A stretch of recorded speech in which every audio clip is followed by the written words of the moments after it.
আচ্ছা, মানুষের জীবন কি এতটাই ঠুনকো? একটা মানুষকে এরকম অবসেসড হয়ে ভালোবাসতেই হবে কেন যে সে না থাকলে দুনিয়াতেই থাকা যাবে না? আমরা তো প্রতিনিয়তই ছোট বড় অনেক গুনাহ করি, কিন্তু শুনেছি সৃষ্টিকর্তার ক্ষমার হৃদয় এত বড় যে সে তো ক্ষমাশীল। তো আপনি যদি ঠিক মতো আপনার ভুল বুঝতে পেরে আপনি যদি ক্ষমা চান সুন্দরভাবে, আপনি ভালো কাজ করেন, আপনার মনে যাতে অনেক বেশি বিশ্বাস থাকে, তাওয়াক্কুল থাকে, আপনার যদি মানে আপনি অনেক পজিটিভলি চিন্তা করেন, আপনি মানুষকে হেল্প করেন, আপনি আপনার সামর্থ্য অনুযায়ী আপনি ভালো কাজ করার চেষ্টা করেন, একটা সময় আপনার সব কাজের উসিলাতে আপনি সৃষ্টিকর্তার কাছে যদি মাফ চান প্রত্যেকটা ভালো কাজের উসিলার জন্য, সৃষ্টিকর্তা চাইলে আপনার সেই বড় গুনাহটাও চাইলে সে ক্ষমা করে দিতে পারে।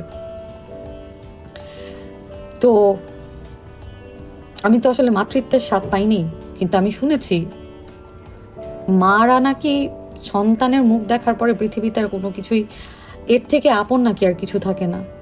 যে সন্তান তাকে ছেড়ে চলে গেলে, আচ্ছা এই এই সন্তানটা যতদিন বেঁচে থাকবে, ওর যে বেড়ে ওঠাটা, ও মা ছাড়া ও বড় হবে, ও যত ভালোবাসাই পাক না কেন, ওর মার মতো কি কেউ ভালোবাসবে? মার মতো কি কেউ ভালোবাসে? মায়ের ভালোবাসার সাথে কি কোনো অন্য কোনো ভালোবাসার কম্পেয়ার করা যায়? তাহলে বাচ্চাটার জন্য হলেও কেন একটু শক্ত হইতে পারলো না? এই সমস্যাটা তো খুব নতুন কোনো সমস্যা না। এই ব্যাপারটা নিয়ে সে যে কনফার্ম, সেটা আমি জানি আরো তিন বছর আগে, 2-3 বছর আগে, যখন আমার সাথে বেশ রেগুলার একটা যোগাযোগ ছিল। তারপরে ঘন্টার পর ঘন্টা কথা শুনতাম, আফসোস শুনতাম, বুঝাইতাম। এমনও কনভারসেশন আছে, আপু থ্যাংক ইউ, কালকে তুমি তোমার কথাগুলোতে ইট রিয়েলি হেল্পস। কি বলতাম শুনো, জাহাঙ্গীরনগরে কিন্তু যেন তেন মানুষ চান্স পায় না। আমি কিন্তু জাহাঙ্গীরনগরে পরীক্ষাও দেইনি, কারণ আমি জানি আমি চান্স পাবো না। তুমি কিন্তু অনেক ট্যালেন্টেড, তুমি কি পারো না একটা ছোট্ট করে চাকরি শুরু করতে? স্বাবলম্বী হও, ব্যস্ত থাকো, তুমি সুন্দর একটা মেয়ে, তুমি তুমি তোমাকে ও যাতে তোমাকে নিয়ে ইনসিকিউর ফিল করে, তুমি এমন একটা ব্যবস্থা করে দাও। হ্যাঁ আপু রাইট, এটাই করব। আজকে আমি ঘুমের ওষুধ খাইয়া ঘুমায় গেলাম। এটা কেমন লাইফস্টাইল?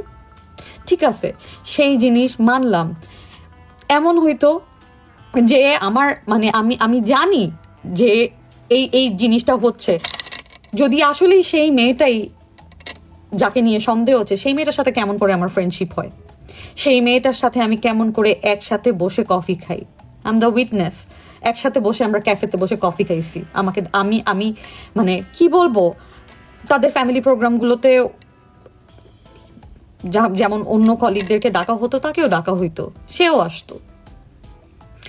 তো আমার কথা হচ্ছে, এবং তাদের ফেসবুকে তাদের কমেন্ট সেকশনে গেলে দেখতে পাবেন যে দুজনে দুজনকে খুবই পজিটিভলি দুজনকে উইশ করছে। আচ্ছা, এই যে ভালো থাকার এই নাটক বছরের পর বছর করে গেলেন, এবং এবং এটার সবচেয়ে যে কারণে একটা সময় আমি দূরত্ব বজায় রেখেছিলাম, সেটা হচ্ছে যে এই যে আমার কাছে হাহাকার দেখাচ্ছে, আবার পরক্ষণেই উই আর দ্য পাওয়ার কাপল দেখাচ্ছে, এই যে ভালো থাকার অভিনয়টা করছে, এবং তখন ভুলে যাচ্ছে যে কিছু মানুষ কিন্তু জানে যে অ্যাকচুয়ালি হোয়াটস গোয়িং অন।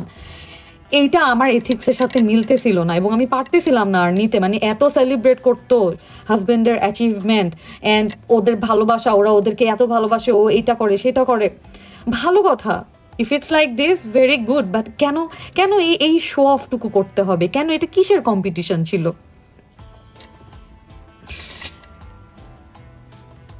ছোট মুখে বড় কথা বলবো না, আমি এই কথা বলার কেউ না, তবুও আমি বলবো ইমানটা একটু স্ট্রং হওয়া উচিত ছিল। কারণ জীবন কিন্তু একবার শেষ হয়ে গেলে ওইটাই কিন্তু শেষ, এন্ড অফ হার স্টোরি। আর নাই কিন্তু কিছু, একটা সময় গিয়ে হয়তো সব ঠিক হয়ে যাবে, কিন্তু মেয়েটা থাকলো না।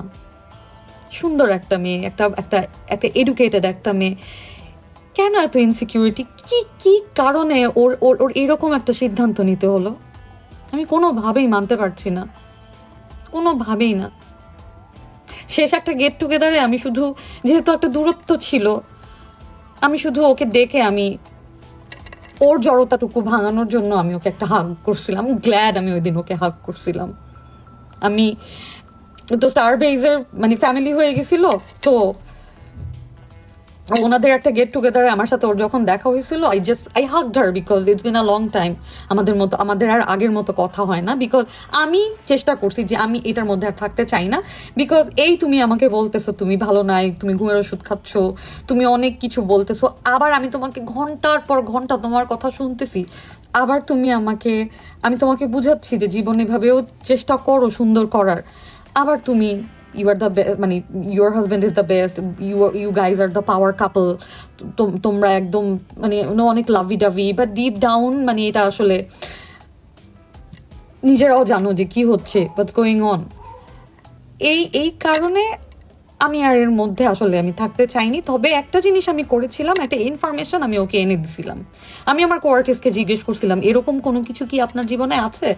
তখন আমার কোয়ার্টিস্ট আমাকে বলছে আমার বউ সারা জীবন আমার বউ, ও কোনোদিন রিপ্লেসেবল না, ওকে আমি কোনো দিন রিপ্লেস করব না, ও আমার মানে ভালো কথা বলছিল, মানে বউ মানে বউ।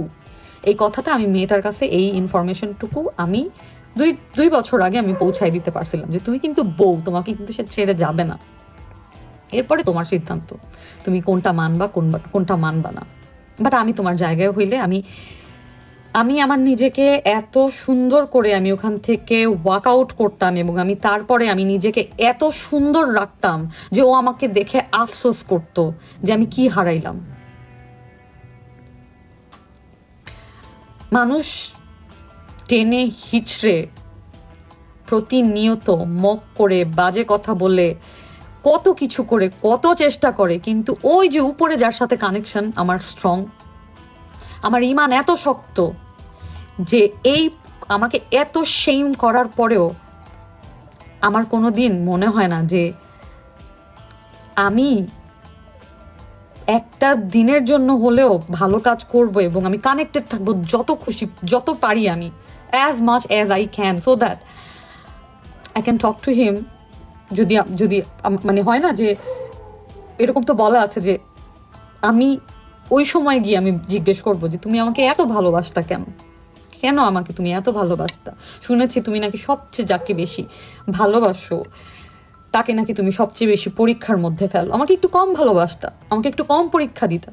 কিন্তু সেইটা বলার জন্য তো আসলে স্বেচ্ছায় চলে যেতে হয় না, সে যেদিন নিবে সেই দিন যেতে হয়, তাহলে না তার সাথে সেই কথাগুলো বলার জায়গা থাকে। এখন তো এইগুলো গেল ওইগুলো গেল, কোথায় থাকলো কোথায়? আমি সরি, কোনোভাবেই এটা কোনো ডিসিশন হতে পারে না। দুইটা মানুষ খারাপ কথা বলবে ডিভোর্সি বলে সেই জন্য জীবন থেমে যাবে? যারা বলে তারা কি মানুষ? তারা তো সব ফ্রাস্ট্রেটেড, তারা তো সব ইনসিকিউর। যারা ভালো আছে অ্যাকচুয়ালি, যারা ব্যস্ত কর্মব্যস্ত জীবন, সুস্থ দেহ প্রশান্ত মন, কর্মব্যস্ত সুখী জীবন, ডু ইউ রিয়েলি থিঙ্ক তারা আপনাকে গিয়ে গিয়ে বাজে কমেন্টস করে?